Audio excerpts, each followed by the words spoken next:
Nuevamente les damos la bienvenida, queridos amigos. Título de la lección 13: La resurrección de Moisés. Nuestro texto inicial se encuentra en Judas, versículo 9. Pero cuando el arcángel Miguel contendía con el diablo, disputando con él por el cuerpo de Moisés, no se atrevió a proferir juicio de maldición contra él, sino que dijo: El Señor te reprenda. Número 1. Introducción.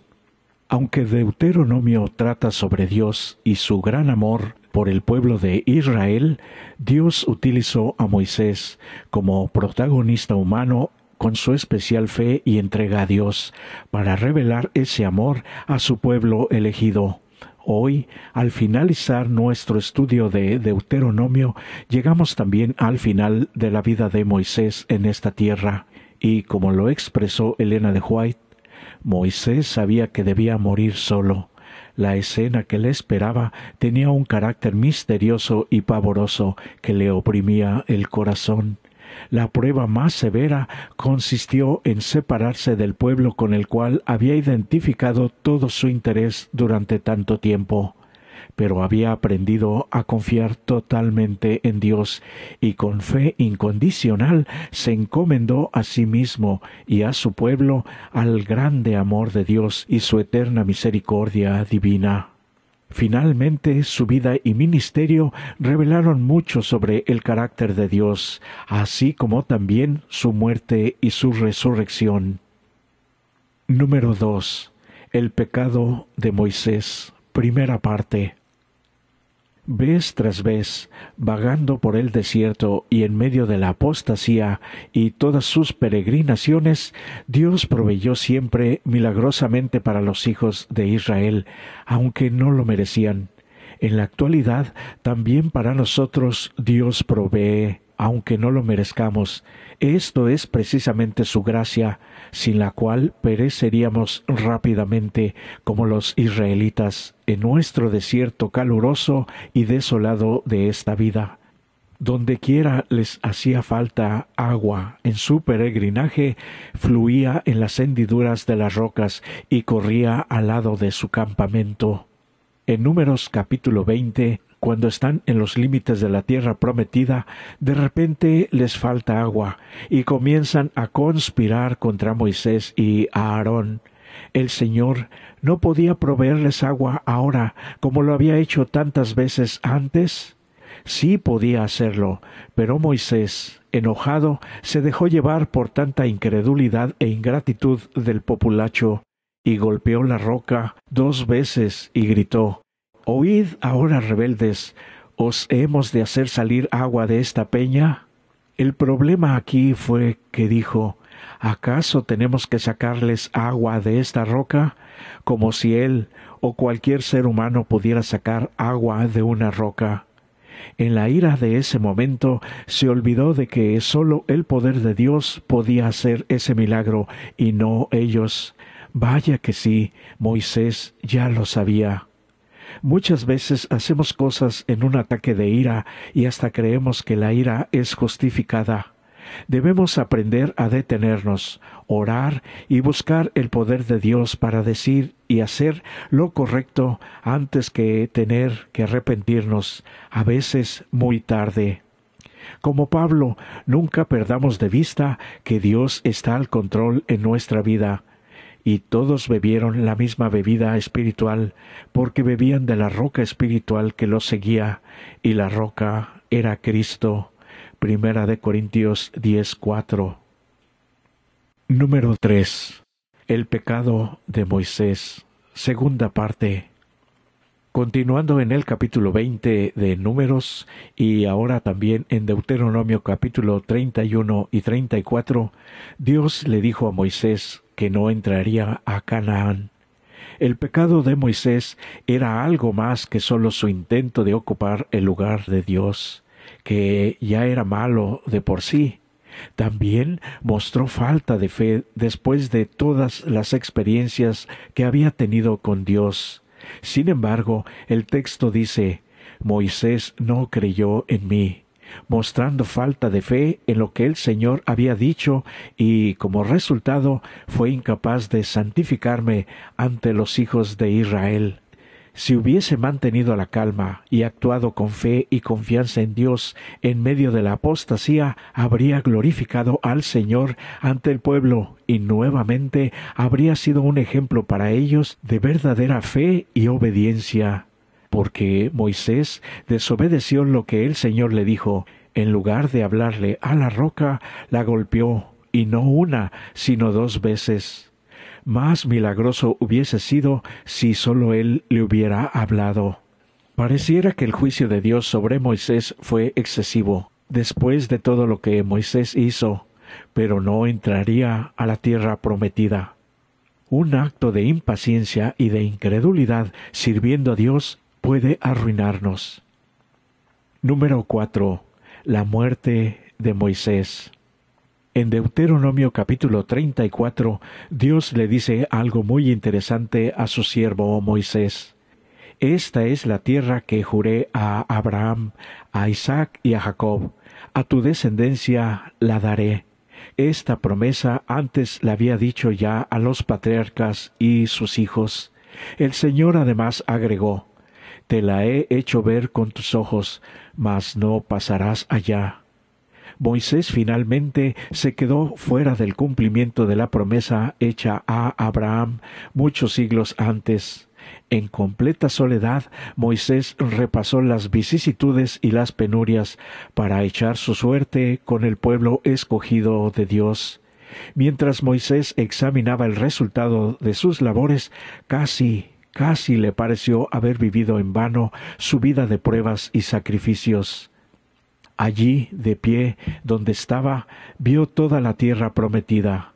Elena de White aclara, fue una revelación sobrenatural no sólo de la tierra, sino de cómo sería después de que hubieran tomado posesión de ella. El Señor, a pesar de el error de Moisés, iba a ser fiel a las promesas del pacto que había hecho con sus ancestros. Además, el Señor tenía algo mejor reservado para su siervo fiel, aunque imperfecto. Número 5. La resurrección de Moisés. Deuteronomio capítulo 34 menciona el momento cuando Moisés murió, fue sepultado y el pueblo hizo luto. Así termina una vida tan crucial en la vida de Israel, un hombre cuyos escritos perduran hasta la actualidad. Apocalipsis registra, bienaventurados de aquí en adelante los muertos que mueren en el Señor. Sí, dice el Espíritu, descansarán de sus trabajos, pero sus obras con ellos siguen. Apocalipsis 14:13. El versículo inicial de este estudio agrega que Cristo mismo disputó con el diablo sobre el cuerpo de Moisés. Él, aunque fue siervo de Dios, era pecador, como ya vimos. Pero la disputa debió de haberse motivado porque Cristo ahora cumpliría para Moisés la resurrección prometida, y todo porque la cruz esperaba a Cristo. Todos los sacrificios de animales apuntaban a la futura muerte de Cristo, y el Señor, anticipando la cruz, ordenó que el cuerpo de Moisés resucitara. La consecuencia del pecado de Moisés fue la muerte, pero fue resucitado a la vida inmortal por el derecho que tenía por su extraordinaria fe, pero que mostró en toda su vida de servicio al futuro Redentor de toda la humanidad, Jesucristo mismo, el Dios Todopoderoso. Moisés salió de la tumba transformado y ascendió con su libertador a la ciudad de Dios, la celeste. ¿Ves ahora por qué la seriedad y profundidad del plan de salvación, que incluso antes de la cruz fuese Moisés a la vida eterna? Igual es para quien hace este maravilloso pacto de amor con Dios y lo obedece durante toda su vida. Ahora es también nuestra oportunidad para ti y para mí. Todos los sacrificios y los oficiantes son símbolos del plan de salvación. Ahora en Jesús nos llega a toda la humanidad. Nuestro verdadero intercesor es el del cielo, Jesucristo intercediendo por nosotros ahora mismo, para que recibamos la verdadera tierra prometida, la celestial, en un mundo nuevo y mejor, cuando Él venga por segunda vez muy pronto. Esta es la esencia de todo el trimestre, la verdad presente, la importancia de tener un pacto de por vida con nuestro querido Dios. Pronto este tiempo de oportunidad se acabará. Número 6. La resurrección de todos nosotros. Moisés, al no entrar a la tierra prometida terrenal, no parece un gran castigo al fin y al cabo. En lugar de una Canaán muy conflictiva, fue llevado a la Jerusalén celestial, mucho mejor. Moisés cerró los ojos al morir, y sin importar el tiempo que pasó, fue levantado. También será para todos los muertos fieles a Cristo.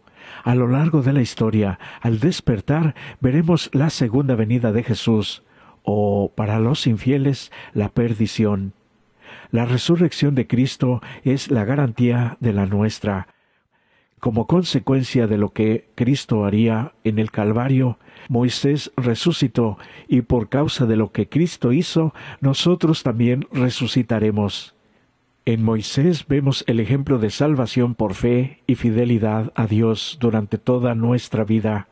En todo el libro de Deuteronomio vemos a Moisés urgiéndonos a una relación personal con Dios, con fidelidad por toda la vida. Y hoy, nosotros, que también estamos en la frontera de la tierra prometida, la celestial, recibimos el mismo llamado a ser fieles y obedientes. Asegurémonos de no cometer los errores que nos advierte Deuteronomio. Hoy es el día, preparémonos. Moisés fue el primer ejemplo bíblico de la resurrección a la vida eterna, un ejemplo a todos los fieles de todas las generaciones cuando venga Jesús en su segunda venida. Enoc y Elías fueron llevados al cielo sin ver la muerte, y que quedó registrado en Génesis 5:24 y Segunda de Reyes capítulo 2 verso 11. Número 7. Conclusión. Cuando exclamaron airadamente, «¿Os hemos de hacer salir aguas de esta peña?», se pusieron en lugar de Dios, como si dispusieran del poder ellos mismos. A Aarón y Moisés, hombres sujetos a las debilidades y las pasiones humanas. Abrumado por la continua murmuración y rebelión del pueblo, Moisés perdió de vista en ese momento clave a su ayudador omnipotente, y sin la fuerza divina se lo dejó manchar su hoja de servicios con una manifestación de debilidad humana. El hombre que hubiera podido conservarse puro, firme y desinteresado hasta el final de su obra fue vencido al fin. Dios quedó deshonrado ante la congregación de Israel cuando debió haber sido engrandecido y ensalzado. En el monte de la transfiguración, Moisés estuvo presente con Elías, quien había sido trasladado. Fueron enviados como portadores de la luz y la gloria del Padre para su Hijo, en el momento más crucial en el Getsemaní. Y así se cumplió por fin la oración que elevara Moisés tantos siglos antes. Estaba en el buen monte, dentro de la heredad de su pueblo, testificando en favor de aquel en quien se concentraban todas las promesas de Israel. Tal es la última escena revelada al ojo mortal, con referencia a la historia de aquel hombre tan altamente honrado por el cielo. Y para los que necesitan las preguntas finales, se están mostrando en este momento. Puede detener el video para tener tiempo suficiente para leer. Por eso hoy, queridos amigos, es tiempo de volver de todo corazón a Dios, tiempo de arreglar nuestras cuentas, tiempo de meditar en todo lo que hasta aquí reveló el libro de Moisés, Deuteronomio.